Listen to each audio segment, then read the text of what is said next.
نماز مغرب ادا کرنے کے بعد انگوروں کے خوشے کو پانی سے دھویا اور مریض کو پیش کر دیا۔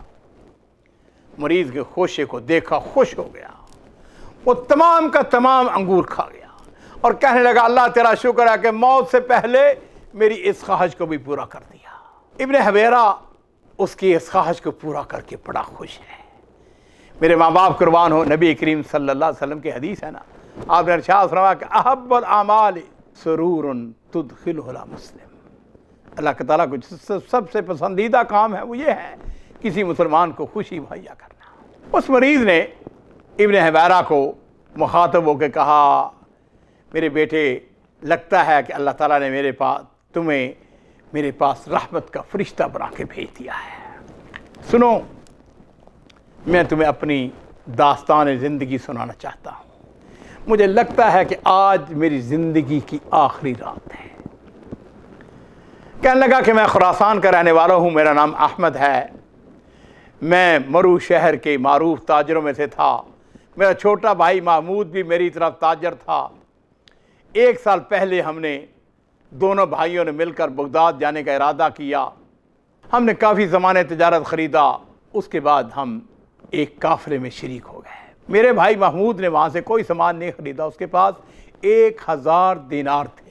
اس نے ان کو ایک بیلٹ میں محفوظ کیا، چونکہ میں اس سے عمر میں بڑا تھا، اور اس نے یہ بیلٹ میرے حوالے کر دی کہ میں اس کو اپنی کمر میں باندھ لوں اور اس کی حفاظت کروں۔ قافلہ بغداد کے لیے روانہ ہوا، لیکن بدقسمتی سے راستے میں اس کے اوپر ڈاکوؤں نے حملہ کیا، اور یہ حملہ اتنا اچانک اور زوردار تھا کہ کسی کو سنبھلنے کا موقع نہیں ملا۔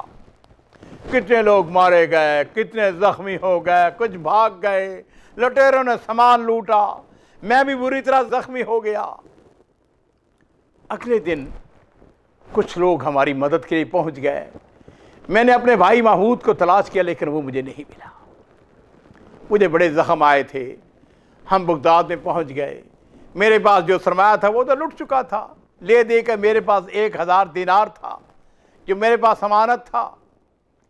میں نے اپنا علاج کروایا۔ جب اللہ تعالیٰ نے مجھ کو شفا عطا فرمائی تو میں نے مزدوری کرنی شروع کر دی۔ میں نے اپنے بھائی کو تلاش کرنے کی کوشش کی، لیکن وہ نہیں ملا۔ کہنے لگا کہ وہ رقم آج بھی میرے پاس تھیلی میں محفوظ ہے، ایسا لگتا ہے آج رات میری موت واقع ہو جائے گی، اگر میں مر جاؤں تو مجھے غسل دے کر اسی جگہ دفن کر دینا، اور یہ رقم والی تھیلی تم لے لینا۔ کوشش کرنا اگر تمہیں میرا بھائی مل جائے تو یہ امانت اس کو پہنچا دینا، اور اگر نہ ملے تو یہ تھیلی اور اس میں جو کچھ ہے یہ سب تمہارا ہے، اس کو جہاں جی چاہے اس کو خرچ کرنا۔ ابن حبیرہ ناظرین کرام اپنا واقعہ بیان کرتے ہوئے کہتے ہیں کہ میں رات اس کے پاس ہی سو گیا، رات کو اس کی طبیعت بہت خراب ہو گئی، اور رات کے آخری حصے میں اس کی موت واقع ہو گئی۔ میں نے اس کو وہیں پہ دفن کیا، اور وہ 1000 دینار اس کو لے کے وہاں سے چل دیا۔ سب سے پہلے تو میں انگور کی دکان پر گیا، 1 دینار اس کے حوالے کیا، اس نے مجھے چوگا واپس کر کے آدھا درہم مجھ کو واپس کر دیا۔ میں دریا دجلہ کے کنارے پہنچا، وہاں پہ کچھ کشتیاں کھڑی تھیں، وہ کرائے پر مسافروں کو ایک کنارے سے دوسرے کنارے تک پہنچا رہی تھی۔ میں بھی ایک کشتی پر سوار ہو گیا، آدھے گھنٹے کی مسافت تھی۔ کہتا ہے وقت گزاری کے دوران میں نے کشتی کے ملاح سے گفتگو شروع کر دی۔ دوران گفتگو میں نے محسوس کیا کہ اس کا لہجہ بغداد کا نہیں ہے۔ میں نے اسے پوچھا کہاں کے رہنے والے ہو؟ کہنے لگا کہ میں خراسان کے شہر مرو کا رہنے والا ہوں۔ تمہارا نام کیا ہے؟ کہنے لگا محمود۔ کس ملک سے آئے ہو؟ اس نے کہا ایک لمبی داستان ہے، تمہیں کیا ہے؟ میں نے کہا میں تمہیں قسم دے کے کہتا ہوں کہ تم مجھے اپنی داستان سناؤ، چاہے مختصر کر کے سنا دو۔ اس نے کہا کہ میرا بھائی تھا، اس کا نام احمد تھا، وہ بھی تاجر تھا، ہم بغداد جا رہے تھے، میرے پاس 1000 دینار تھا، میں نے اس کو ایک تھیلی میں بند کر کے اپنے بڑے بھائی کے حوالے کر دیا، وہ حفاظت کر سکے، اور پھر ایسا ہوا کہ ہمارے قافلے کے اوپر ڈاکوؤں نے حملہ کر دیا، قافلے کے بہت سارے لوگ مارے گئے، میں بھی وہاں سے بھاگ نکلا۔ اگلے دن جب میں واپس آیا میں نے اپنے بھائی کو تلاش کیا مگر وہ نہیں ملا. ایسا لگتا ہے کہ میرے بھائی کو 1000 دینار نے بے ایمان کر دیا تھا. میرے بڑے بھائی کا یہ سلوک میرے لیے ناقابل فہم تھا. میری ساری جائیداد چھن گئی، فقر نے آ گھیرا.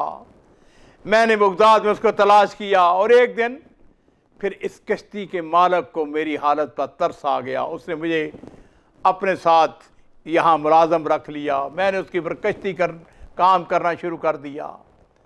اور ایک دن جب وہ فوت ہو گیا تو پھر یہ کشتی جو ہے یہ میری ملکیت میں آ گئی.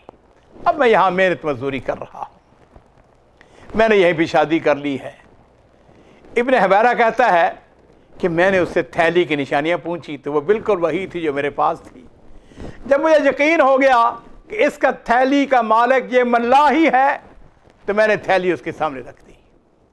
جب محمود نے دیناروں کی تھیلی دیکھی تو اس پر شادی مرگ کی کیفیت طاری ہو گئی. قریب تھا اس پر غشی طاری ہو جائے. میں نے اس کے سر پر پانی ڈالنا شروع کر دیا. جب ذرا اس کو تھوڑی سی ہوش آئی، سنبھالا، ملا تو مجھے کہنے لگا یہ تھیلی تمہیں کہاں سے ملی؟ میں نے اس کو سارا واقعہ سنایا اور میں نے کہا کہ تمہارا بھائی جو ہے وہ تمہیں بغداد میں جگہ جگہ تلاش کرتا رہا. یہ تمہارا وہم تھا کہ اس کا دل بے ایمان ہو گیا تھا اور وہ دینار لے کر بھاگ گیا. محمود تھیلی پانے کے بعد بڑا خوش، بار بار تھیلی کو دیکھتا. اس نے دینار گنے تو 999 نکلے، 1 دینار کم. میں نے اس کو بتایا کہ میں نے اس سے تمہارے بھائی کے لیے انگور خریدے. اس نے کہا کوئی بات نہیں، بلکہ اس نے مزید 10 دینار میرے ہاتھ پر رکھے اور میرا شکریہ ادا کیا. ناظرین کا ابن حبیرہ کہتا ہے کہ اب جب میرے پاس 10 دینار آ گئے تو میں دوبارہ بغداد میں آ گیا. اگلے دن میں ایک دفعہ پھر دیوان الوظائف میں چلا گیا. میں نے کہا ہو سکتا ہے کہ ان کو میری ضرورت پڑ گئی ہو. جب میں وہاں گیا تو انہوں نے دیکھتے ہی کہا ارے تم کہاں تھے، ہم تم کو تلاش کر رہے تھے، اب تمہارے لیے نوکری موجود ہے. اور ناظرین اکرام، اس طرح کھجوروں کا خوشہ ابن حبیرہ کہتا ہے میرے لیے بغداد واپس آنے کا سبب بن گیا. اور یہ شخص محنت کرتا، کوشش کرتا، مسلسل محنت، کوشش، لگن، اور ایک دن پھر وہ خلیفہ کے ساتھ کام کرنے لگا. خلیفہ نے جب اس کی لیاقت دیکھی، امانت دیکھی، تو 544 ہجری میں اس کو اپنا وزیر بنا لیا.